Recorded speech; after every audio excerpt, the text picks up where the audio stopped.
ختم جلیلی بیان کو میں نہیں مٹاتا ہوں، تو بہت زیادہ اہم باتیں کرنی تھی. وہ 4 سال کے بعد جب وہ نکل کے آئے نا تو نکل کے اتنی ٹینشن میں انہوں نے ٹائم گزارا. کہتے ہیں میں نے انگڑائی لی، میں نے بولا اب 4 شادیوں سے کسی کا باپ بھی مجھے، کیونکہ کیا کر لے گا، جیل بھیج دے گا نا. 4 سال گزار لیے تو 2-4-6 مہینے اور پھر کر بھی لی اس نے. خیر، تو میں عرض کر رہا تھا جو جلد باز ہوگا نا اس کو مصیبتوں سے یہ فائدہ نہیں ہوگا. یوسف علیہ السلام کی مثال ہے ہمارے پاس، کتنے غم آئے، غموں میں صبر کیا، رزلٹ کیسا ہوا، مصر کے بادشاہ بنے. اگر جلد بازی کرتے وہاں پہ زلیخا نے الزام لگایا، وہ کہتے یہ الزام غلط ہے، کہہ دیا، بار بار پیچھے پڑے رہتے تو اور کوئی بڑا کیس بنا کے ڈال دیتے. وہ کہہ سکتے تھے بھائی میرے بس میں جو ہے میں وہ کروں گا، اور حکومت کے بس میں جو تھا وہ حکومت نے کی. تو انجام کس کے حق میں بہتر ہوا؟ یوسف علیہ السلام کے حق میں بہتر ہوا. تو ہمیشہ یہ جو ہم آیت پڑھتے ہیں نا والعاقبۃ للمتقین، یہ لفظ آپ نے سنا ہے، یہ دعا والعاقبۃ للمتقین، عاقبت کہتے ہیں انجام، یہاں الف لام عہد کا ہے، اس کا مطلب ہے اچھا انجام. تو اللہ کہہ رہے ہیں اچھا انجام ہمیشہ پرہیزگاروں کا ہوتا ہے. شروع کی کسی کی شہرت، دولت، عزت، ان چیزوں سے دھوکہ نہیں کھانا چاہیے. اینڈ کس کا اچھا ہوگا؟ صبر کرنے والوں کا، نیک لوگوں کا اینڈ ہمیشہ انہی کا اچھا ہوتا ہے. الصبر مثل اسمہ مر مذاقتہ لیکن عواقبہ احلی من العسل. شاعر کا بڑا خاندانی شعر ہے. صبر عربی میں نا ایک کڑوے پھل کو بھی کہتے ہیں، کڑوا پھل ہے اس کو بھی صبر کہتے ہیں. تو شاعر نے کہا الصبر مثل اسمہ، صبر جیسے کہ اس کا نام بتا رہا ہے، مر مذاقتہ، اس کا ذائقہ انتہائی کڑوا، لیکن عواقبہ، لیکن اس کا انجام جو ہے احلی من العسل، شہد سے بھی زیادہ میٹھا انجام ہوتا ہے اس کا. تو ایک چیز کی عادت ڈال لو برداشت کرنے کی. میں مانتا ہوں میرے اندر بھی اتنی نہیں ہے جتنا میں بیان کر رہا ہوں، لیکن یہ صفت بہت اچھی ہے جس کے اندر برداشت آ گئی نا کہ ایک دم ہائپر نہیں ہو جاتا، ایک دم غصہ نہیں ہو جاتا، فوراً کسی کے بارے میں تبصرہ نہیں کرتا، نہ اچھا کہتا ہے نہ برا کہتا ہے. تو یہ شخص کامیاب ہے دنیا میں بھی اور آخرت میں. اور حدیث میں اس کی اتنی تاکید ہے، نبی صلی اللہ علیہ وسلم کی خدمت میں ایک شخص آیا، یا رسول اللہ مجھے نصیحت کیجئے.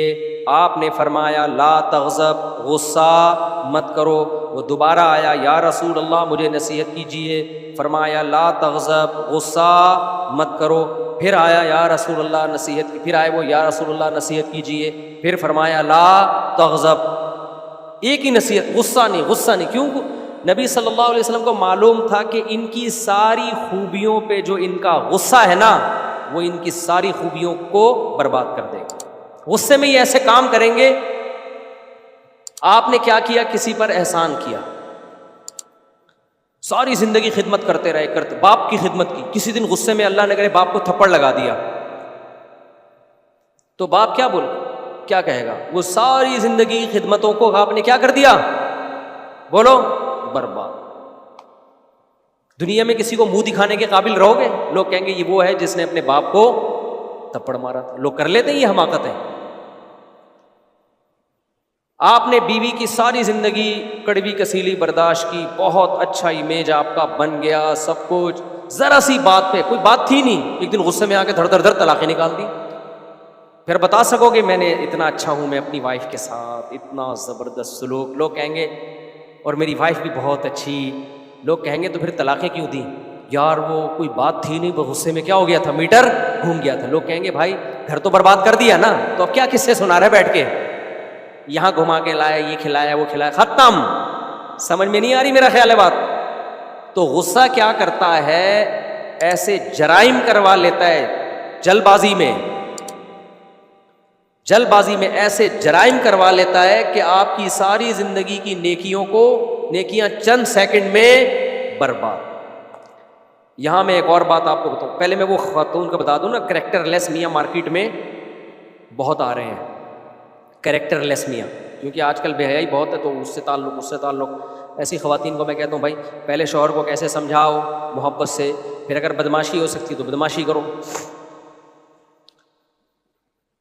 پھر وہ کہتی ہیں بدماشی زیادہ کی تو چھوڑ دے گا، تو میں کہتا ہوں لے لو طلاق، کہیں اور شادی کرو، کہیں اور رشتہ نہیں آئے گا۔ آج کل طلاق یافتہ عورت کا رشتہ بولو بہت مشکل، بچے لے کے کہاں دھکے کھاؤں گی۔ اور پھر چلو جاب واب کر کے اگر معاشی لحاظ سے کچھ کما بھی لیا تو ساری دنیا کو پتہ چلے گا شوہر لیس خاتون ہے، وہ بری نظریں ڈالتی ہیں۔ کل جو آپ کا میاں کیریکٹر لیس ہے، خطرہ ہے کہ عورت بھی کیریکٹر لیس نہ بن جائے۔ کیا خیال ہے؟ تو ایسے موقع پھر میں کیا کہتا ہوں؟ صبر کرو۔ کیا کرو بھائی؟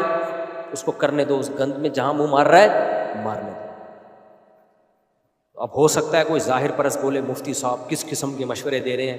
بھائی ہم مشورے یہ دے رہے ہیں کہ دنیا میں اصول یہ ہے کہ بڑی مصیبت سے بچنے کے لیے ہمیشہ چھوٹی مصیبت کو اختیار کیے۔ پھر میں کہتا ہوں آپ کے ساتھ ایٹیٹیوڈ ٹھیک ہے، آپ کے حقوق ادا کر رہا ہے، جو گند میں منہ مار رہا ہے مارنے دو، اللہ خود ہی انتقام لے گا اس سے۔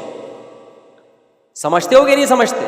وجہ اس کی ہے کہ بھائی اب آپ کے پاس نہ طاقت ہے ٹھیک کرنے کی، نہ محبت سے ٹھیک ہو رہا ہے، اور آپ اس سے علیحدگی بھی نہیں لے سکتی کیونکہ لیے تو اس کے سائیڈ افیکٹ زیادہ ہیں، تو چھوڑ دو بس اپنے حال۔ پھر بار بار ٹینشن یہ کر رہا ہے میرا میاں، یہ کر رہا ہے، اس سے کچھ بھی حاصل ہونے والا نہیں ہے، چھوڑ دو اس خبیث کو اپنے حال پہ۔ پھر میں ان سے کہتا ہوں تھوڑا سا بڈھا ہونے دو، اس کو بڈھا ہونے دو، پھر دیکھو یہ جن کے پیچھے بھاگ رہے ہیں نا، کوئی بھی اس کو لکھو، اور ایسے ہوئے واقعات۔ 15 سال پہلے کسی خاتون نے مشورہ لیا تھا، آج اس کا میاں کیا ہو گیا؟ بڈھا، ٹھرک کے علاوہ کچھ بچا ہی نہیں ہے، صرف ٹھرک رہ گئی، یہ طاقت جسم میں ختم، تمیز سے گھر آ کے بیٹھ گیا۔ لیکن پھر وہ گھر جا کے بیٹھتا ہے نا تو گھر میں عزت پھر ہوتی نہیں ہے، عورت کی نظر سے عزت گر چکی ہوتی ہے، بچے ویسے ہی ابا کو ٹھرکی مان رہے ہوتے ہیں۔ تو یہی اللہ نے دنیا میں سزا دے دی، میں کہتا ہوں یہ کافی ہے۔ لیکن پھر بھی عورت کو شریعت میں حکم یہی ہے کہ تمہارے تو بیسک حقوق ادا کر رہا ہے نا، تو جب تک میاں ہے تو اس کے ساتھ سلوک میاں والا ہی ہوگا، خان سامہ والا بولو نہیں ہو۔ کیونکہ اکرہ الکفر فی الاسلام جو حدیث میں آتا ہے نا کہ عورت کا شوہر بھی ہو اور وہ اس کی نافرمانی بھی کرے، ایسا نہیں ہے۔ تو آپ کو اس کے حقوق ادا کرنے ہیں، عورت کو میں کہتا ہوں آپ کو اس کے جائز حقوق ادا کرنے ہیں، کیونکہ آپ کو تو وہ سہولتیں ملی ہوئی ہیں نا میاں سے، تو جو اس کے حقوق ہیں وہ آپ نے بہرحال دینے۔ سمجھتے ہوگے؟